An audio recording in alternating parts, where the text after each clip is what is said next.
বন্যার পানি একটু শুকানো শুরু করলে 1 লক্ষ পরিবারকে 25 কেজি করে চাউল দেব ইনশাআল্লাহ। কৃষি এবং ব্যবসায় 30 কোটি, গৃহ নির্মাণে 30 কোটি, শিক্ষায় 20 কোটি টাকা আমরা খরচ করার সিদ্ধান্ত নিয়েছি। এখানে প্রতিদিন 2 থেকে 2,500 মানুষ কাজ করছে। আবার এখানে হিন্দু ধর্মাবলম্বী ভাইরা কাজ করছে। আল্লাহ তাআলার অশেষ অনুগ্রহে, সাধারণ মানুষের আস্থায় আমাদের ত্রাণ তহবিলের টাকা 100 কোটি ছাড়িয়েছে। ভয়াবহ বন্যায় ক্ষতিগ্রস্ত মানুষদের পাশে দাঁড়াবার জন্য শুরু থেকে আমরা চেষ্টা করেছি। রাত দিন এখানে কাজ চলছে। আপনারা দেখতে পাচ্ছেন আমাদের পেছনে যে কার্যক্রম, এই কার্যক্রম সারাদিন চলছে, রাতভর চলছে এবং আমাদের আজকে 10ম দিন চলছে কাজের। আর এই জায়গাতে 8ম দিন, গত শুক্রবার থেকে আমরা শুরু করেছি। এই জায়গাতে পুরো কার্যক্রম আমাদের চলছে 10 দিন যাবত। আর এখানে আমাদের স্পেসিফিক কাজ চলছে 8ম দিনে। তো আমরা এই 8ম দিনে কোন জায়গায় দাঁড়িয়ে আছি, আপনারা যেহেতু এসেছেন আমরা আপনাদেরকে একটু আপডেট দিতে চাই। আমরা এই যাবৎ চাল কিনেছি, ত্রাণ সামগ্রী হিসাবে চাল কিনেছি আমরা 998 মেট্রিক টন, যেটাতে আমাদের খরচ হয়েছে 5,55,80,000 টাকা। আমাদের ডাল কেনা হয়েছে 200 মেট্রিক টন, যেটাতে খরচ হয়েছে 2,03,60,000 টাকা। আমাদের লবণ কেনা হয়েছে 112 তেল কেনা হয়েছে 200 মেট্রিক টন, সেটাতে খরচ হয়েছে 3,15,40,000 টাকা। আর লবণ কেনা হয়েছে 112.50 মেট্রিক টন, যেটাতে খরচ হয়েছে আমাদের 38,30,000 টাকা। এবং আমাদের খেজুর কেনা হয়েছে 120 মেট্রিক টন, যেখানে খরচ হয়েছে আমাদের 4,60,50,000 টাকা।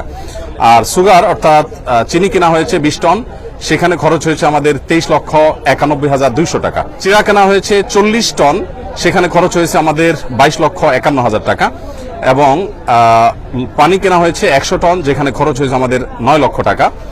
আর ভুসি অর্থাৎ গোখাদ্য কেনা হয়েছে 67.38 মেট্রিক টন, সেখানে আমাদের খরচ হয়েছে 29,06,750 টাকা। সর্বসাকুল্যে আমাদের মালামাল কেনা হয়েছে 1,857 মেট্রিক টন ত্রাণ সামগ্রী কেনা হয়েছে এ পর্যন্ত, যেখানে খরচ হয়েছে 16,58,08,950 টাকা।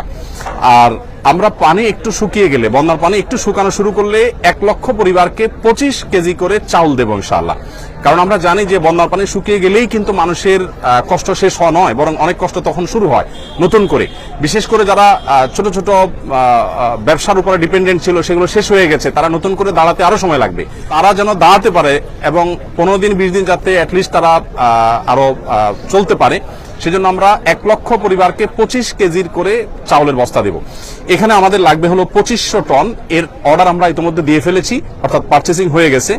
আগামী 3 বা 4 তারিখ ইনশাআল্লাহ, 3 তারিখে মাল ডেলিভারি পাবো, 4 তারিখ থেকে আমরা ডিস্ট্রিবিউশন শুরু করব। ফেনীর যে সমস্ত এলাকা শুকিয়ে গেছে সেই এলাকাগুলোতে বিশেষ করে। সেখানে আমাদের খরচ হবে 14 কোটি 15 লক্ষ টাকা। সর্বসাকুল্যে আমাদের মোট মালামাল যেটা এই পর্যন্ত আমরা কিনেছি, যার কিছু প্রস্তুত হয়ে বিতরণ হয়ে গেছে, কিছু প্রস্তুত হচ্ছে, আর কিছু ডেলিভারির অপেক্ষা আছে, সব মিলিয়ে দাঁড়াচ্ছে হলো 4,357.88 মেট্রিক টন ত্রাণ সামগ্রী। এবং এ পর্যন্ত এই ত্রাণ সামগ্রীর পেছনে আমাদের যে খরচ হয়েছে সেটা হলো 30,73,08,950 টাকা। আপনাদেরকে একটু জানিয়ে রাখতে চাই, আমাদের এ পর্যন্ত যে ফান্ড আমাদের কাছে এসে পৌঁছেছে, আপনারা সাংবাদিক ভাইরা বারবার আমাকে প্রশ্ন করেছেন কত টাকা এসেছে। আমরা ফিগারটা এক্সাক্ট আপনাদেরকে বলতে পারিনি। গতকাল অর্থাৎ বৃহস্পতিবার একেবারে অফিস শেষে আমাদের কাছে যে আপডেট এসেছে আমাদের অ্যাকাউন্টস থেকে, সেটা হলো আল্লাহ তাআলার অশেষ অনুগ্রহে, সাধারণ মানুষের আস্থায় আমাদের ত্রাণ তহবিলের টাকা 100 কোটি ছাড়িয়েছে। অর্থাৎ 100 কোটির বেশি ফান্ড আমাদের কাছে চলে এসেছে। এই ফান্ডটা আমরা কিভাবে খরচ করব আপনাদেরকে একটু আমরা জানিয়ে রাখতে চাই, আপনাদের মাধ্যমে মানুষকে আমরা জানিয়ে রাখতে চাই। প্রথমত একটু বলে রাখি, আসুনা ফাউন্ডেশনের সমস্ত প্রজেক্টগুলো বাস্তবায়ন করার আগে আমরা পাবলিকলি ঘোষণা করে বেনিফিশিয়ারি নির্বাচন করি, যাতে কোনো প্রকার পার্সিয়ালিটি না হয়, প্রত্যেকে যেন সমানভাবে পায়, ধর্ম বর্ণ নির্বিশেষে যেন সবাই সুযোগ সুবিধা পায়, সেজন্য আমরা বিশেষভাবে মনোযোগ রাখি। আর আমাদের প্রজেক্ট বাস্তবায়ন শেষে আমাদের প্রত্যেকটা টাকার হিসাব পাই করে আমরা সোশ্যাল মিডিয়ার উন্মুক্ত প্ল্যাটফর্মে দিয়ে থাকি। আমরা 2022-এর বন্যায় অর্থাৎ সিলেটের বন্যায় 18 কোটি টাকার কাজ করেছিলাম, তার প্রতিটি টাকার হিসাব আমরা সোশ্যাল মিডিয়াতে দিয়েছিলাম। তেল কোন কোম্পানির কত টাকায় কিনেছি, আমরা কি পরিমাণ কিনেছি, লবণ, চাল, প্রত্যেকটা জিনিস আমরা ডিটেল এভাবে দিয়ে থাকি। তো এবারও ইনশাআল্লাহ তার ব্যতিক্রম হবে না, প্রত্যেকটা টাকার হিসাব আমরা যথারীতি ইনশাআল্লাহ যথাসময়ে দেবো, আল্লাহ চাহেন তো।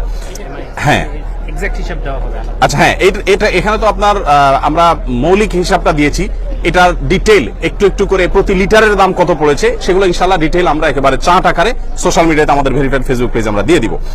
এখনো পর্যন্ত আমাদের এখানে ত্রাণবাহী 80টি গাড়ি গত কয়েকদিন আমাদের স্পটে পৌঁছেছে। আবার সেনাবাহিনীর মাধ্যমে আমরা অনেকগুলো কাভার্ড ভ্যান হস্তান্তর করে দুর্গম এলাকাগুলোতে তাদের মাধ্যমে বিতরণ করেছি। আমরা আজকে আমাদের এখানে যে কাজ চলছে, আজকে আমাদের এখানে সকাল থেকে জোহরের আগ পর্যন্ত 8টা কাভার্ড ভ্যান ফিল আপ হয়ে চলে গেছে এবং আজকে সর্বসাকুল্য আমাদের 23টা কাভার্ড ভ্যান ইনশাআল্লাহ ভরবে। এখানে যে কাভার্ড ভ্যান গুলো আছে এগুলো মাল আনলোড হওয়ার পর আবার লোড হওয়া শুরু হবে। একদিক থেকে আনলোড হয় আর দিক থেকে লোড হয়। এখানে প্রতিদিন 2 থেকে 2,500 মানুষ কাজ করছে, সবাই স্বতঃস্ফূর্তভাবে কাজ করছে। এখানে ঢাকা ইউনিভার্সিটির সম্মানিত প্রফেসর, সিনিয়র প্রফেসর আছেন, কাজ করছেন, আমি চিনি ব্যক্তিগতভাবে। এখানে বাংলাদেশ সেনাবাহিনীর কর্মরত ব্যক্তিবর্গ, সদস্যগণ তারা আছেন, কাজ করছেন ছুটির দিনে। আবার এখানে কয়েকজন হিন্দু ধর্মাবলম্বী ভাইরা কাজ করছেন এবং আমাদের আজকে দুপুরের খাবার ছিল বিরিয়ানি। তাদের জন্য আমরা আলাদা খাবার প্রস্তুত করেছি, যেহেতু আমরা জানি আমাদের হিন্দু ধর্মাবলম্বী ভাইরা গরু গোশত খান না, তাদের উপযোগী খাবার আমরা প্রস্তুত করেছি এবং তারাও কিন্তু এখানে শ্রম দিচ্ছে।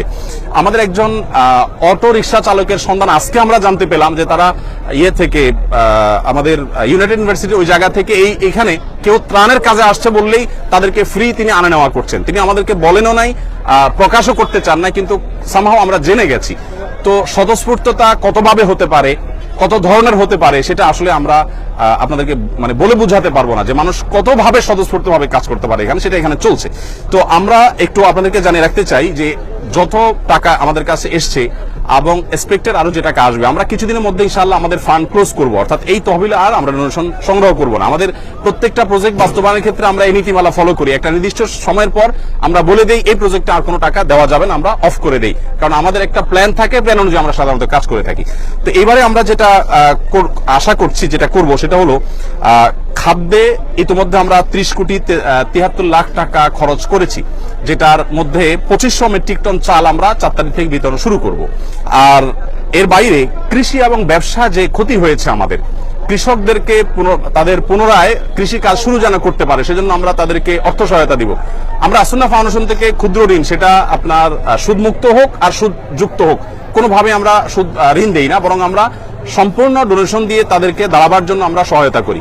তো সেই জায়গা থেকে কৃষি এবং ব্যবসা বলতে ছোট ছোট ব্যবসায়ী, একজন মুদি দোকানদার, তার দোকানটা পুরোটা পানিতে আপনার শেষ হয়ে গেছে, তখন তাকে আবার একটা দোকান আমরা দাঁড় করে দেওয়ার জন্য কাজ করব। এই খাতে আমরা 30 কোটি টাকা খরচ করার পরিকল্পনা প্রাথমিকভাবে হাতে নিয়েছি, যে আমরা কৃষি এবং ব্যবসায় 30 কোটি টাকা খরচ করব। আমরা জানি যে প্রচুর মানুষ গৃহহীন হয়ে গেছেন, যারা গৃহহীন হয়ে গেছেন সেই মানুষগুলোর জন্য আমাদের পরিকল্পনা হলো যে আমরা 30 কোটি টাকা ইনশাআল্লাহ খরচ করব এই খাতে। অর্থাৎ যারা গৃহহীন হয়ে গেছেন, কাউকে হয়তো আমরা 10,000 টাকা দিয়ে সহায়তা করব, কাউকে 20,000 দিয়ে, কাউকে 1 লাখ দিয়ে। এটা ভ্যারি করবে যে কার অবস্থা কতটুকু, অর্থাৎ ক্ষতি কি পরিমাণ হয়েছে, কারণ আমরা জানি সবার একরকম ক্ষতি হয় নাই, কারোর একেবারে শেষ হয়ে গেছে সব, তাকে হয়তো 1 লাখ টাকা আমরা দিব।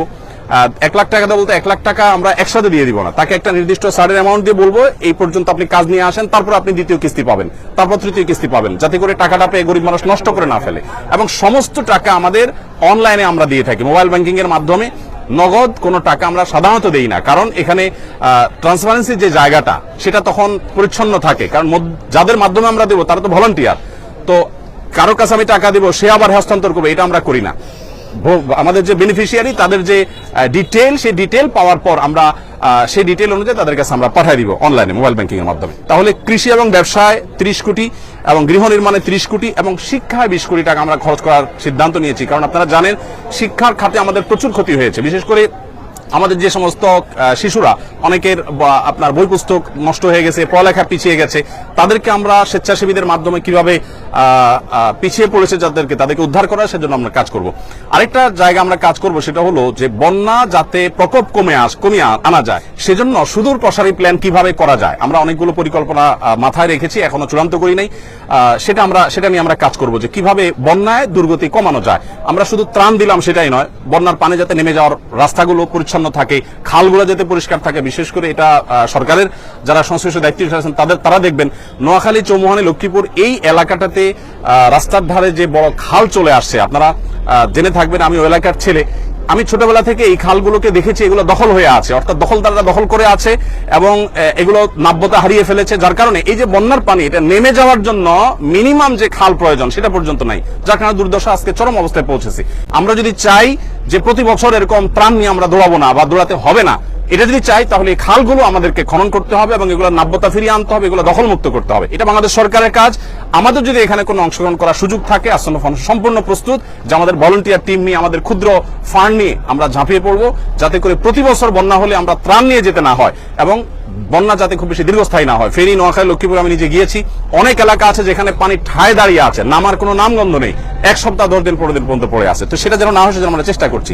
ফাউন্ডেশন থেকে আমরা বিশেষ কিছু উদ্যোগ নিয়েছি। যে সমস্ত জায়গায় মোবাইল চার্জ দিতে পারছেন আমার বিদ্যুতের অভাবে, আমরা ভাসমান জেনারেটর এবং চার্জিং স্টেশন নিয়ে যাচ্ছি বিভিন্ন আশ্রয় কেন্দ্রে। দেখা যায় যে কলার ভেলায় করে কিংবা কোনো টায়ারে করে আমরা জেনারেটর নিয়ে যাচ্ছি।